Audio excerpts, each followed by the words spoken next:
우리에게 주시는 말씀 베드로전서 2장 1절로 10절 말씀입니다. 그러므로 모든 악독과 모든 기만과 외식과 시기와 모든 비방하는 말을 버리고 갓난아기들 같이 순전하고 신령한 젖을 사모하라. 이는 그로 말미암아 너희로 구원에 이르도록 자라게 하려 함이라. 너희가 주의 인자하심을 맛보았으면 그리하라. 사람에게는 버림받아 되었으나 하나님께는 택하심을 입은 보배로운 산돌이신 예수께 나아가 너희도 산돌같이 신령한 집으로 세워지고 예수 그리스도로 말미암아 하나님이 기쁘게 받으실 신령한 제사를 드릴 거룩한 제사장이 될지니라. 성경에 기록되었으되 보라 내가 택한 보배로운 모퉁이 돌을 시온에 두노니 그를 믿는 자는 부끄러움을 당하지 아니하리라 하였으니 그러므로 믿는 너에게는 보배이나 믿지 아니하는 자에게는 건축자들이 버린 그 돌이 모퉁이의 머릿돌이 되고 또한 부딪히는 돌과 걸려 넘어지게 하는 바위가 되었다 하였느니라. 그들이 말씀을 순종하지 아니하므로 넘어지나니 이는 그들을 이렇게 정하신 것이라. 그러나 너희는 택하신 족속이요 왕같은 제사장들이요 거룩한 나라요 그의 소유가 된 백성이니 이는 너희를 어두운 데서 불러내어 그의 기이한 빛에 들어가게 하신 이의 아름다운 덕을 선포하게 하려 하심이라. 너희가 전에는 백성이 아니더니 이제는 하나님의 백성이요 전에는 긍휼을 얻지 못하였더니 이제는 긍휼을 얻은 자니라. 아멘. 사랑이 많으신 주님, 주님의 은혜와 사랑에 감사합니다. 오늘 또 우리에게 새날 주시고 또 주님께서 말씀과 은혜 가운데 우리와 함께 하실 줄 믿습니다. 이 시간 말씀 가운데 역사하셔서 우리의 연약한 부분들을 다시 한번 말씀으로 주님께서 채우시고 또 새롭게 하시고 주 안에서 참 소망의 하루가 될 수 있도록 주장하시고 인도해 주시옵소서. 감사드리며 예수님 이름으로 기도하옵나이다. 아멘. 네, 오늘 2장 1절로 10절 말씀입니다. 2절 3절 말씀을 먼저 중심으로 같이 나누기를 원합니다. 갓난 아이들 같이 순전하고 신령한 젖을 사모하라. 이는 그로 말미암아 너희로 구원에 이르도록 자라게 하려 함이라. 너희가 주의 인자하심을 맛보았으면 그리하라. 사도 베드로의 가르침의 핵심이 되는 것, 거룩한 삶을 살아라. 세상과 구별되는 삶. 그러나 그 거룩하다고 하는 의미가 주님의 말씀에 순종하고 또 주의 말씀을 따라서 사랑하는 그러한 삶이라 이렇게 어제 말씀을 통해서 나눴습니다. 그런데 거룩한 삶을 살기 위해서 우리에게 필요한 것이 무엇일까? 오늘 말씀 통해서 우리로 깨닫게 하시는 것, 신령한 젖을 사모하라. 근데 순전하고 신령한 젖을 사모하라. 이 말씀은 은혜를 사모하라는 말씀이지요. 우리가 신령한 젖을 사모하라 이렇게 했을 때 사도 바울의 말씀이 생각이 납니다. 사도 바울은 그 우유, 밀크, 젖이죠. 젖 우유 그것을 먹으라고 이렇게 말씀하는데 그때 그것을 말할 때는 그 딱딱한 음식을 먹지 못하는 연약한 이들이 주의 말씀을 먹으면서 이제 그 성장하는 것, 그래서 말씀을 소화할 수 있는 그런 정도의 말씀을 주는 것을 비유해서 그 젖 혹은 밀크, 우유라고 이렇게 표현을 하고 있습니다. 그러니까 지금 사도 바울이 얘기하고 있는 순전하고 신령한 젖을 사모하라 이것과는 다른 이야기죠. 여기에서는 연약한 자의 삶을 보호하면서 그들도 말씀을 따라 살아가도록 그 말씀을 소프트하게 해서 그것을 먹도록 하겠다고 하는 그런 뜻이 아니라 우리가 그 말씀을 사모하고 또 주님을 사모하고 주님이 주시는 은혜를 사모하는 그러한 심정을 그 어린아이가 엄마의 젖을 원하는 것과 같은 그러한 사모함을 가지라는 것이지요. 그래서 그 3절에 보니까 그 주의 인자하심을 맛보았으면 그렇게 사모해라 이렇게 말하고 있습니다. 그러니까 신령한 젖이라고 하는 것이 주님의 인자하심이죠. 주님이 나를 사랑하시고 나에게 인자하심으로 대하신 그 주님의 인자하심을 경험했으면은 바로 그것을 사모하면서 살아라 이렇게 말씀하고 있습니다.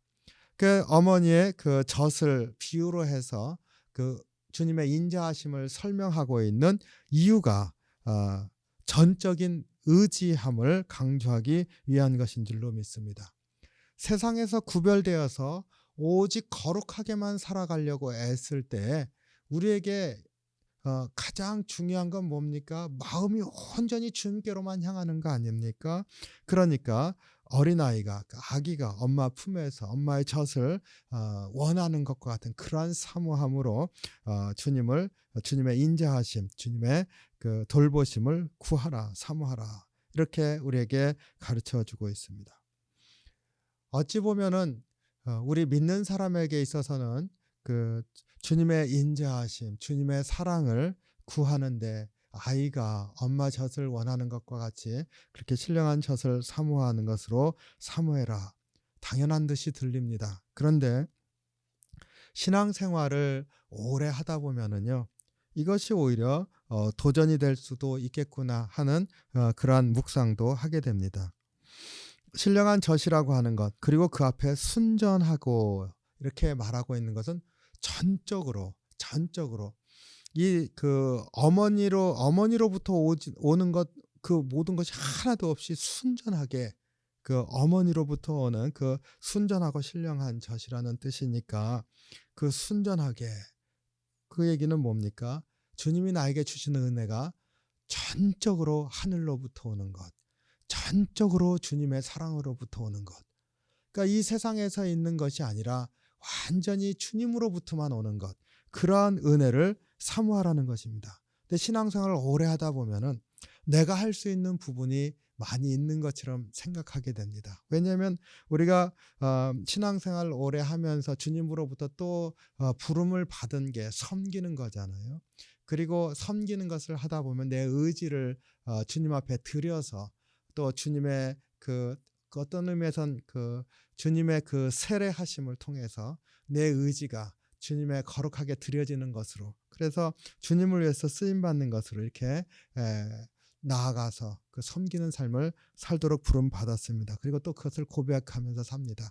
근데 이 땅에 살다 보면 우리도 잘 알잖아요. 우리의 혈기도 있고 육신의 그런 육신으로 하는 그런 행함도 있을 수밖에 없는 우리의 모습이 있지 않습니까? 그렇기 때문에 어찌 보면 내 생각이 앞설 때도 있고 내 육신이 앞설 때도 있습니다. 그렇기 때문에 순전하고 신령한 젖을 사모하라, 이게 너무나 말씀 묵상에선 맞는데 현실 가운데서 오히려 연약한 이들이 그럴 수 있고 무엇인가 할 수 있다고 생각하는 이들이 걸려 넘어질 수도 있는 그런 말씀이 아닐까, 그런 생각을 해봅니다. 그렇기 때문에 다시 한번 우리의 심령을 주님 앞에 있는 그대로 드러내고 부복하면서 절대적으로 엎드리면서 구하는 그러한 은혜가 있어야 될 줄로 믿습니다. 저는 이 말씀을 이렇게 묵상하면서 옛날에 그 헨리 나웬의 책을 읽을 때요, 헨리 나웬이 자기의 경험담 하나를 소개하는 게 있었던 것이 기억이 납니다. 그 주님을 믿기를 원해서 다녔지만은 도저히 믿을 수가 없다, 그러면서 이제 신앙에서 떠나서 방황하고 있었던 사람을 뉴욕에 머물 때 만났답니다. 근데 그 사람이 이제 헨리 나웬이 워낙에 유명한 영성가라고 알려져 있으니까 이 사람이라면은 하나님 말씀을 자기 갈급한 부분에 맞춰서 잘 설명해 줄 것이다 하고 찾아왔답니다. 그리고는 이제 물었다고 그래요. 내가 이런 방황하는 삶, 그리고 그 하나님을 찾는 삶을 오랫동안 살았는데 여전히 그 방황하고 있습니다. 나에게 하나님의 살아계심을 좀 설명해 주십시오. 그럼 내가 믿겠습니다, 이렇게 물었답니다. 헨리 나웬이 굉장히 고민이 되어가지고 그렇지 않습니까? 그 잠깐 만나는 사이에 어떻게 설명하겠으며, 이 사람이 이미 많은 것들을 이렇게 하나님 그 살아계심을 찾아보겠다 믿으면서 믿고자 돌아다녔었던 것들이 있는데 무슨 말을 할까 이렇게 하다가 그때 예수님께서 세례 받으실 때 예수님을 확인하시는 그런 하늘로부터 비둘기같이 성령이 임하시고 음성이 들리지 않습니까? 이는 내 사랑하는 아들이라. 한 사람이 새로 태어난다고 하는 것이 무엇일까 했을 때 바로 그것이 아니겠는가 해가지고 당신은 하나님의 사랑을 받은 사람입니다. 당신은 하나님의 사랑하는 아들입니다. 이렇게 얘기를 했다고 해요. 당신은 하나님의 사랑을 받는 사람이라고.